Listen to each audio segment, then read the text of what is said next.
Hello and welcome back. Sorry I'm a bit late again.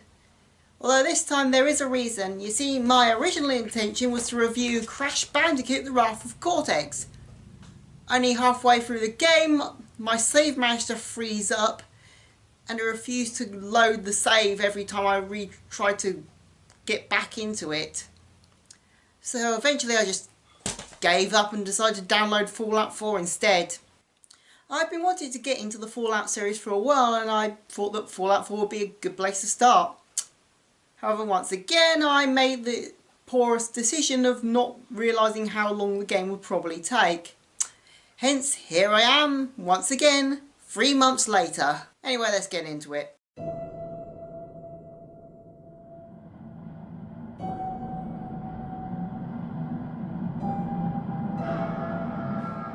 The game takes place in a parallel future where people's style and sensibilities are permanently stuck in the 50s to early 60s, where the United States of America were on the brink with nuclear war with China.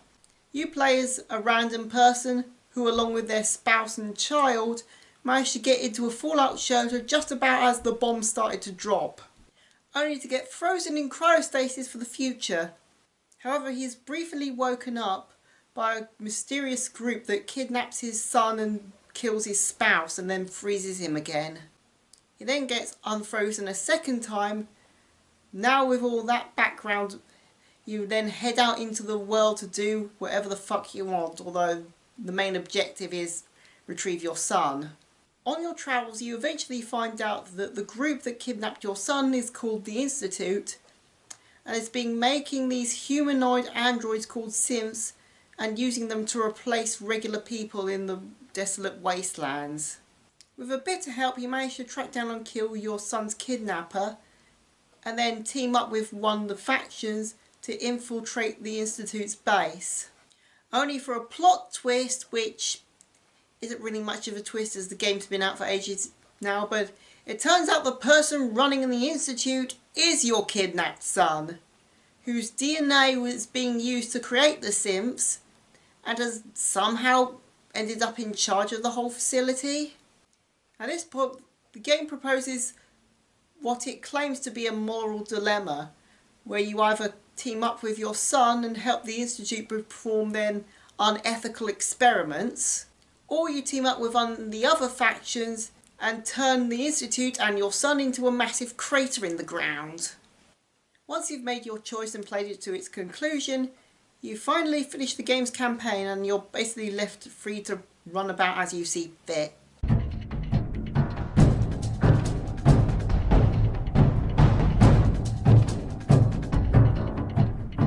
The game can either be played in first or third person, depending on your preference, but either way it's a shooter with some RPG mechanics, with a mixture of fighting, crafting and dialogue options that can be upgraded and improved upon as you level up. And admittedly, some of the dialogue options can be kinda funny. I ask you who you are, get your opinion on life out there, and maybe load up a few tough questions and keep it interesting. What do you say? Here's your headline. Local man says no. Gonna be like that, huh? Smart ass. This game has 4 major factions. The Minutemen, who are generally good guys, but will simultaneously throw themselves to your feet as soon as they meet you and declare you their leader, while also constantly bothering you to build and defend settlements. Then there is the Railroad, that believe in synths' rights and help them break free of the Institute's control and help them escape.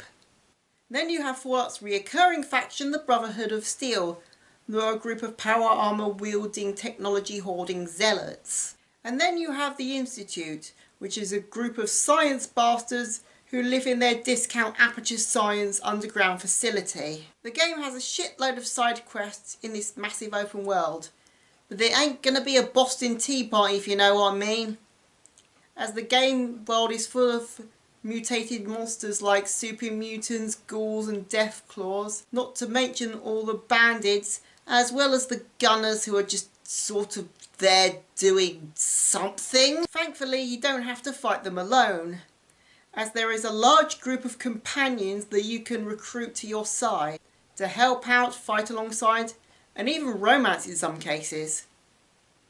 Although none of that really matters, as according to the internet and common consensus, there is only one right companion, and that is Dogmeat. He is a dog.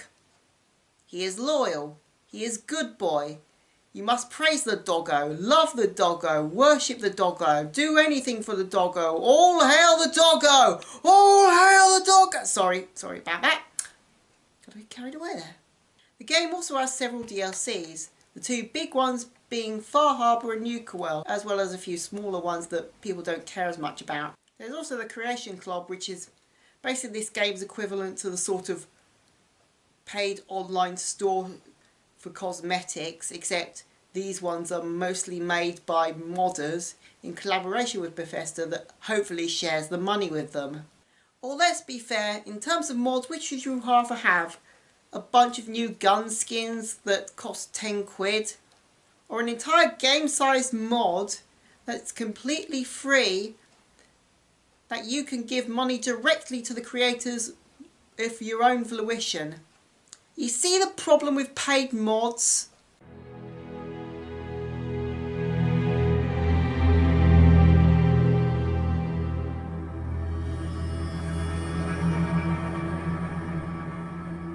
The graphics look pretty good for a game that's using the same engine as Skyrim.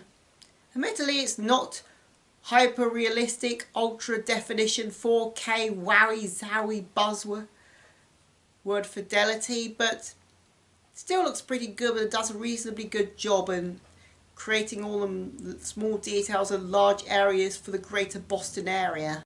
True, there are some issues with loading, pop-in and frame rate, but this is a game on Bethesda's build engine. Bugs are sort of expected at this point. And as for the music, hang on a minute, where's Music Meister? Hold on, he left me a note.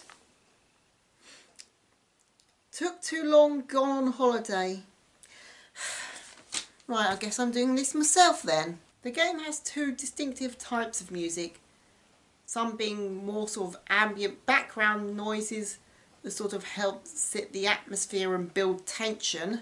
And there is the more sort of musical tracks that, well, one of the examples being the main theme that starts out quiet but then rises in volume and intensity. There's also a lot of piano added as a sort of motif throughout it all. But if that's not your thing, you can tune into the radios in the game itself to listen to distinctive 50s and /60s music, most of which are either actual music from that time period or stuff specifically designed to sound like that.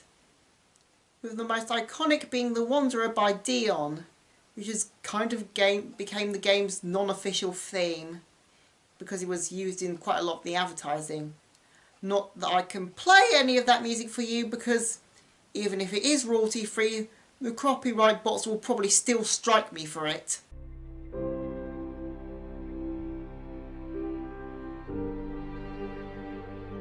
If you have a lot of time to spare, I'd say this game's worth giving a go. Probably, it's not really a masterpiece or game of the year or anything, but I still relatively enjoyed it in spite of its obvious Bethesda issues, as well as its length and amount of content being both a blessing and a curse. But hey, it beats playing Crash Bandicoot The Wrath of Cortex. Well, that's all from me, and hopefully it won't take too long for me to see you guys next time.